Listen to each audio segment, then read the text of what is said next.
شہر حیدرآباد میں خوفناک سڑک حادثہ 10ویں جماعت کی طالبہ ہوئی ہلاک۔ ریاست تلنگانہ کے دارالحکومت شہر حیدرآباد میں رونما بھیانک سڑک حادثے میں ایک طالبہ ہلاک ہو گئی۔ ذرائع کے مطابق ہمشیگوڑا چوراہے کے پاس ایک آٹو کو لاری نے ٹکر دے دی، جس کے ساتھ ہی آٹو سامنے رکی ہوئی بس کے نیچے پھنس گیا۔ اس حادثے میں آٹو میں سوار طالبہ ہلاک ہو گئی۔ مہلوک کی شناخت ستوک کے طور پر کی گئی ہے، جو ہمشیگوڑا کے خانگی اسکول میں 10ویں جماعت میں زیر تعلیم تھی۔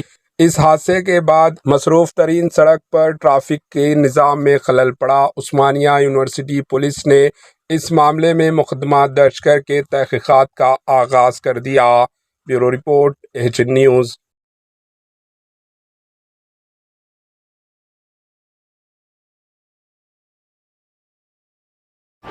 AHN نیوز کو لائک کریں، شیئر کریں اور سبسکرائب کرنا نہ بھولیں۔